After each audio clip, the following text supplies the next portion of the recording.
Welcome students. आज हम इस सेशन में भारतीय स्वतंत्रता संग्राम के उग्रवादी नेतृत्व या ग्रम दल के नेतृत्व की चर्चा करेंगे। उन्होंने किस रूप में भारत में ब्रिटिश साम्राज्यवाद के चरित्र का मूल्यांकन किया, क्या उनके लक्ष्य थे, क्या उनके माध्यम, किस प्रकार का माध्यम उन्होंने अपनाया और सरकार का जो है वह प्रतिरोध या रिस्पांस इस आंदोलन के प्रति कैसा था। हम सभी जानते हैं कि भारतीय स्वतंत्रता संग्राम हेतु भारतीय राष्ट्रीय कांग्रेस ने जो कार्य प्रारंभ किया और जिस प्रकार की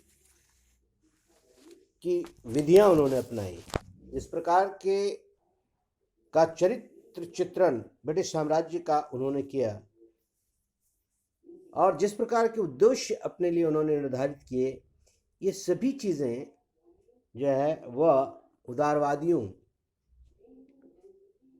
के संदर्भ में जो उग्रपंथी विचारधारा थी उसके लिए ये फेलियर था, एक विफलता थी।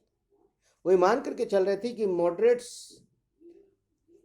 भारत में ब्रिटिश सरकार के चरित्र को समझने में विफल रहे। वो समझ ही नहीं पा रहे हैं कि ब्रिटिश साम्राज्य का ध्येय क्या है, उसका असली मकसद क्या है। और इसके लिए उन्होंने जो है with in Indian national Congress से ही उनकी आलोचना शुरू कर दी कि नरमपंथी या उदारवादी विचारक ब्रिटिश साम्राज्य को, ब्रिटिश शासन व्यवस्था को भारत के लिए उपयोगी बता रहे हैं, भारत के लिए वरदान बता रहे हैं, भारत के लिए अत्यंत आवश्यक बता रहे हैं, चूँकि ब्रिटिश शासन व्यवस्था एक आधुनिक प्रणाली का नेतृत्व कर रहा है और भारत को भी यदि आधुनिक बनना है तो उसके लिए जो है उन्हें ब्रिटिश शासन व्यवस्था या ब्रिटिश सामाजिक व्यवस्था या ब्रिटिश आर्थिक व्यवस्था का ही अनुसरण करना पड़ेगा, अन्यथा भारत का उद्धार नहीं है। तो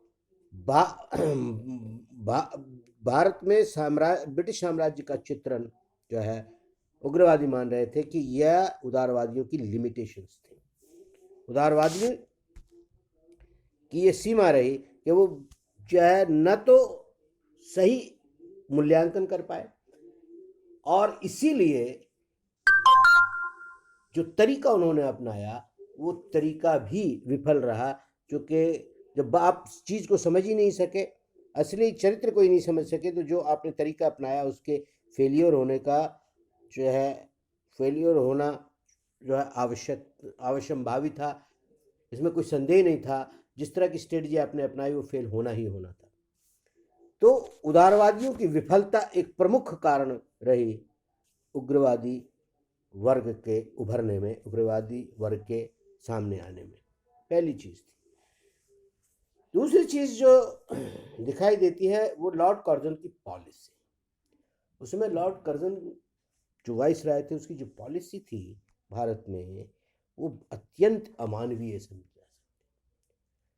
वो भारतीयों के प्रति उपेक्षा का भाव रखते थे, बात को एक पराधीन राष्ट्र के रूप में देखते थे, पराधीन जाति के रूप में देखते थे, इसलिए उनके साथ उनका व्यवहार अत्यंत जो है वो निंदनीय था, अमानवीय था। इसलिए लॉर्ड कर्जन की नीतियों ने भी लोगों में जो है असंतोष की भावना भर।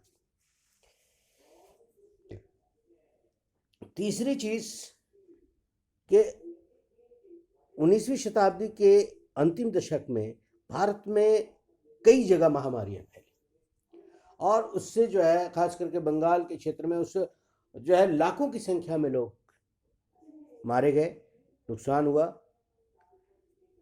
लेकिन ब्रिटिश सरकार ने उनको सही समय पर सहायता पहुंचाने में बहुत सारी गलतियां की या उनकी उपेक्षा की। इसके कारण पूरे देश में ब्रिटिश साम्राज्य के प्रति, ब्रिटिश व्यवस्था के प्रति का असंतोष का भाव पैदा हो गया।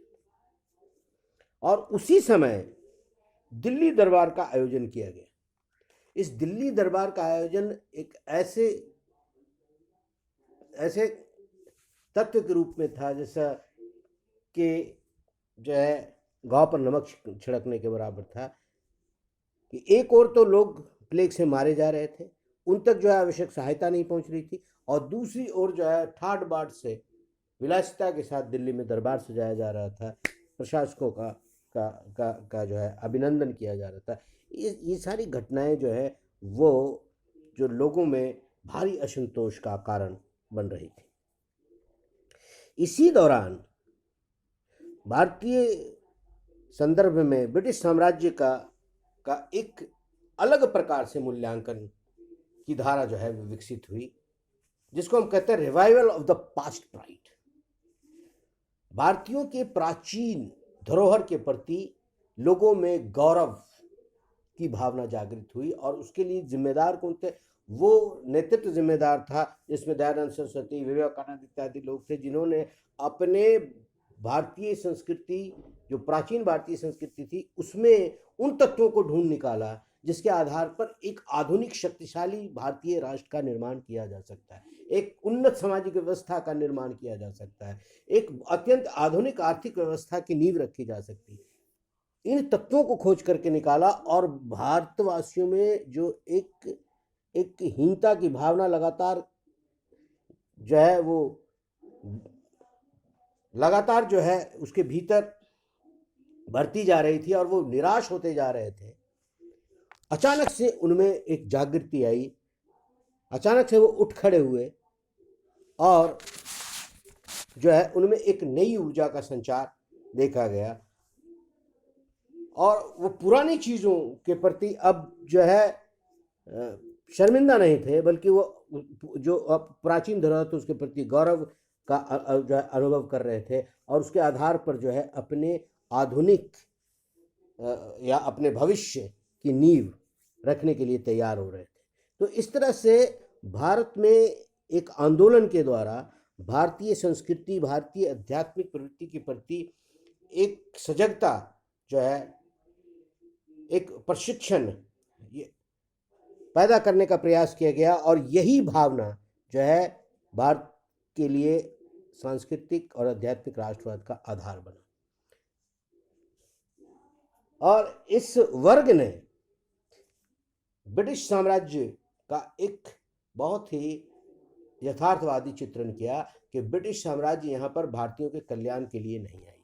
नंबर 1, साम्राज्यवाद की प्रवृत्ति मूल रूप से ही जो है वो शोषणकारी, दमनकारी होती है, और इसीलिए भारत में जो ब्रिटिश साम्राज्य की जितने भी नीतियां हैं, जितने भी कार्य हैं, इन सभी के मूल में भारत के कोने कोने से भारत के संसाधनों का दोहन करना है, भारत पर शासन करना है, और भारत को ब्रिटिश देश के लिए उपयोगी रूप से एक आर्थिक लाभ का जो है साधन बनाना है। किसी भी रूप में ब्रिटिश भारत के कल्याण के लिए कार्य करने के लिए नहीं आए हैं, और इस विचार को जो है प्रचारित प्रसारित करने का काम किया गया, और इसी के आधार पर जो है लोगों में भावना भरने की कोशिश की गई, और लोगों को खड़ा करने का प्रयास किया गया, और जगह जगह जो है आंदोलन की शुरुआत हुई। आंदोलन को तोड़ने के लिए एक और काम किया गया। 1905 में ब्रिटिश सरकार के द्वारा बंगाल का विभाजन कर दिया गया। वैसे तो प्रकट रूप से जो विभाजन का आधार उन्होंने बताया वो प्रशासनिक था, परंतु अंतर्निहित कारण, जो वास्तव में जो कारण था, वो था कि डिवाइड एंड रूल की पॉलिसी को लागू करना, एक बढ़ती हुई राष्ट्रवादी आंदोलन की कमर को तोड़ना, उसको 2 भागों में विभाजित कर देना, यही उसका उद्देश्य था। परंतु इस 1905 के इस बंगाल के विभाजन की घटना ने राष्ट्रवादी आंदोलन को और हवा दे दी, उसे और मजबूत कर दिया। लोग इसके विरुद्ध जो है सड़कों पर आ गए,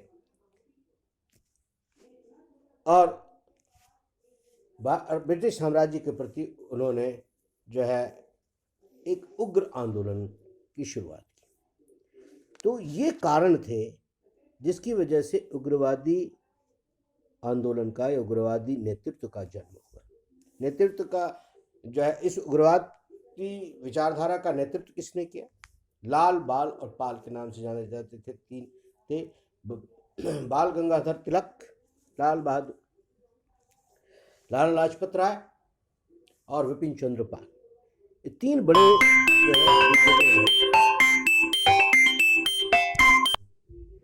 ने जो है इस आंदोलन का नेतृत्व किया।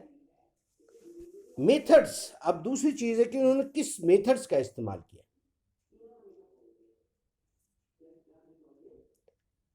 मेथड्स पर गौर करेंगे तो उग्रवादी ग्रुप जो है, उग्रवादी समूह जो है, वह उदारवादी समूह के, उदारवादी चिंतन के जो तरीके थे आंदोलन के, उससे वह असंतुष्ट थे। वो ये मान करके चल रहे थे कि ब्रिटिश शासन व्यवस्था भारत में अवैध है, इसका कोई वैधानिक आधार नहीं है, और जो व्यवस्था ही अवैध है उसमें कोई संवैधानिक तरीका प्रोटेस्ट का हो ही नहीं सकता। इसीलिए ब्रिटिश शासन व्यवस्था चूंकि जबरन शक्ति के आधार पर भारत में स्थापित हुई है, इसीलिए इसे शक्ति के द्वारा ही उखाड़ फेंका जा सकता है। और इसने जो मेथड अपनाया वो तीन शब्दों से उजागर होता है। पहली चीज, उन्होंने स्वदेशी की बात की। उन्होंने हर चीज स्वदेशी, जो देश की है, देश की अर्थव्यवस्था में जो उत्पाद है उसका इस्तेमाल किया जाए। सामाजिक संस्कृति में जो बातें हैं, जो विचार हैं, जो संस्थाएं हैं, उन सब का सम्मान किया जाए। राजनीतिक व्यवस्था, शैक्षणिक व्यवस्था या अन्य प्रकार के जो भारतीय मूल्य हैं, जो स्वदेशी मूल्य हैं, उनको अपनाया जाए। क्योंकि ये इस विश्वास पर आधारित था कि निश्चित रूप से भारत का पतन और भारतीय समाज में जो गिरावट है वो आई है, परंतु इस समाज को में जो गिरावट के कारण है, इसको निकाल करके एक सशक्त समाज बनाने का यदि हम प्रयास करें तो निश्चित रूप से प्रेरणाएं या स्रोत हमें जो है पश्चिम में नहीं ढूंढनी होगी, बल्कि हम अपने ही देश के प्राचीन संस्कृति में जाकर के उन प्राचीन मूल्यों को यदि पुनर्जीवित करें तो हम एक आधुनिक सामाजिक व्यवस्था, एक आधुनिक राजनीतिक व्यवस्था और आर्थिक व्यवस्था का निर्माण कर सकते हैं। इसीलिए हर चीज़ जो स्वदेशी है, उस स्वदेशी को जो अपनाने पर जो है वह बल दिया गया। नारा जो है अब जो है स्वशासन की जगह स्वराज्य की मांग की जाने लगी, क्योंकि इनका विचार इस तथ्य पर आधारित था कि कोई भी शासन प्रणाली यदि विदेशी है, चाहे कितनी ही अच्छी क्यों ना हो, विदेशी शासन प्रणाली चाहे वो कितनी ही अच्छी क्यों ना हो, वो स्वराज्य से बेहतर नहीं हो सकती। वो कितनी कल्याणकारी क्यों ना हो, वो देश के लिए बेहतर नहीं हो सकती। इसलिए स्वराज्य, जो अब तक उदारवादी वर्ग के लोग मांग कर रहे थे कि भारत में स्वराज्य तभी आ जा सकता है जब ब्रिटिशर्स के साथ रहें, सानिध्य में रहें, सीखें, उनके व्यवस्थाओं को सीखें, ठीक उसके उलट जो है उग्रवादियों ने इस चीज़ का खंडन किया और स्वराज्य की मांग की। बोले चाहे हमें आप छोड़ करके चले जाएं, हमें स्वराज्य दे दें, हमें अपना स्वराज्य दे दें, हम जैसे इसको मैनेज करना चाहेंगे। इसका हमारे पास पर्याप्त जो है माध्यम है, पर्याप्त तरीके हैं, पर्याप्त चिंतन है, जिसके आधार पर हम अपने समाज का पुनर्गठन कर सकते हैं, आर्थिक संरचना का अपने परिवर्तन कर सकते हैं, उसे आधुनिक बना सकते हैं और एक उत्तम राजनीतिक व्यवस्था का निर्माण कर सकते हैं। इसीलिए उन्होंने कन्फ्रंटेशन की पॉलिसी अपनाई, संघर्ष की, और स्वदेशी के साथ साथ उन्होंने जो है बहिष्कार का माध्यम अपनाया। हर वो विदेशी चीज़, चाहे वो शैक्षणिक व्यवस्था हो, चाहे वो उत्पाद हो, चाहे वो राजनीतिक जो है चिंतन हो या प्रशासनिक संरचना हो, चाहे न्यायिक संरचना हो, सभी चीज़ों का जो है बहिष्कार किया जाए। चूँकि मान्यता थी कि ब्रिटिश साम्राज्य हमारे सहयोग से चल रहा है। जिस दिन हमने अपना सहयोग खींच लिया, जब हमने बहिष्कार किया, शासन व्यवस्था ठप हो जाएगी और उसे एक दिन में तुरंत जो है भारत छोड़ करके जाना होगा। इसीलिए कन्फ्रंटेशन की पॉलिसी अपनाई, जो है संघर्ष की पॉलिसी अपनाई और बहिष्कार का बहिष्कार का नारा दिया, बहिष्कार के आधार पर आंदोलन की शुरुआत की। और तीसरी महत्वपूर्ण चीज़ जो जो कंस्ट्रक्टिव थी, उन्होंने ब्रिटिश शिक्षण प्रणाली का विरोध किया, उसका प्रतिरोध किया, उसका बहिष्कार किया, लेकिन साथ ही साथ उन्होंने भारत में भारतीय चिंतन के आधार पर जो है भारतीय शिक्षण प्रणाली को स्थापित करने का, उसको विकसित करने का एक मूवमेंट चलाया। उग्रवादी चिंतन जो है ब्रिटिश सरकार के द्वारा सोशल रिफॉर्म्स के लिए जो नियम बनाए जा रहे थे, कानून बनाए जाते रहे थे, या दूसरे रूप में कहें कि सरकार के द्वारा जो सामाजिक रिफॉर्म्स के लिए जो इंटरवेंशन किया जा रहा था, जो जो जो जो जो है एक्सप्लिसिटली भले ही कल्याणकारी लग रहा था, लेकिन उसका भी विरोध किया। उसके पीछे उनका तर्क था कि भारतीय समाज में जो बुराइयां आई हैं, उन बुराइयों को जो है भारतीय मेथड से ही, भारतीय तरीके से ही, भारतीय मूल्यों के आधार पर ही उसको समाप्त किया जा सकता है। जब उसे बाहर से आकर के किसी को हमें सिखाने की ज़रूरत नहीं है। और इसीलिए हम बाहर से आए हुए जो है ब्रिटिश चिंतन के आधार पर जो है भारतीय समाज में किसी प्रकार के बदलाव की इजाज़त नहीं दे सकते। तो इस प्रकार से एक उग्र आंदोलन की शुरुआत की। देशभक्ति और राष्ट्रवाद के भावनाओं से ओतप्रोत होकर के भारत को में स्वराज्य पाने के लिए, जो है भारतीयों को स्वराज्य दिलाने के लिए लाल बाल के नेतृत्व में यह आंदोलन हुआ। लेकिन यह आंदोलन भी बहुत सफल आंदोलन नहीं कहा जा सकता, क्योंकि यह आंदोलन की जो प्रतिक्रिया थी सरकार की, वो बहुत ही उग्र थी। उन्होंने दमन का तरीका अपनाया, उग्र दमन का तरीका अपनाया। संपूर्ण नेतृत्व को जो है कैद कर लिया गया, जेल में डाल दिया गया। मुख्य रूप से तिलक, लोकमान्य तिलक को जो है दोषी पाया गया और उसे जो है 6 साल से अधिक की सज़ा दी गई, जिसके कारण धीरे धीरे ये आंदोलन जो है वो शिथिल पड़ गया और धीरे धीरे आंदोलन ये समाप्त हो गया। तो इसका इम्पैक्ट क्या रहा है, इसका प्रभाव क्या पड़ा? इस आंदोलन का सबसे बड़ा प्रभाव था कि पहली बार भारतीयों को एहसास हुआ कि जो सत्ता भारत में थी, जो साम्राज्यवाद भारत में था, जिसका सूर्य पूरे संसार में कहीं डूबता नहीं था, ऐसी शक्तिशाली साम्राज्यवादी व्यवस्था के विरुद्ध भी आंदोलन किया जा सकता है और उसे डरने की जरूरत नहीं है। लोगों में एक फियरलेसनेस, जो निर्भीकता का भाव भरा गया, लोगों को जगाने का काम किया, लोग आंदोलित हो सके, लोग ऐसे सत्ता, इतनी शक्तिशाली सत्ता का भी प्रतिरोध कर सकते हैं, ये भावना को लोगों में भरा। लोग जेल गए, इससे एक भाव पैदा हुआ, जेल कोई डराने वाली चीज नहीं है। यदि अपने अधिकारों के लिए आप सरकार के दमनकारी नीति के कारण जेल भेज जाते हैं, तो ये कलंक नहीं है, यह एक बहुत ही भयावह चीज नहीं है। इसलिए उनके प्रति भी लोगों का डर निकल गया। और इस प्रकार से दूसरी चीज, राष्ट्रीय शिक्षण संस्थानों का विकास हुआ। जगह जगह जो है स्कूल और कॉलेज खुले और वहाँ भारतीय संस्कृति के आधार पर दीक्षा, भारतीय संस्कृति और आधुनिक शिक्षा को मिला करके जो है शिक्षा देने का काम किया गया। तो भारत में एक जो है स्वदेशी शिक्षण प्रणाली का भी विकास हुआ। साथ ही साथ स्वदेशी के कारण भारतीय अर्थव्यवस्था को बहुत लाभ हुआ। स्वदेशी आंदोलन के कारण भारतीय अर्थव्यवस्था को जो है एक नई दिशा मिली, एक नई जान उसमें फूंकी गई और अर्थव्यवस्था को काफ़ी जो है फायदा हुआ। साथ ही साथ आने वाले आंदोलनों की पृष्ठभूमि तैयार की गई। तो इस तरह से उग्रवादी आंदोलन भारतीय राष्ट्रीय स्वतंत्रता संग्राम के लिए बहुत ही उपयोगी चरण था और इसने अपनी एक महत्वपूर्ण भूमिका का निर्वहन किया। आज इतना।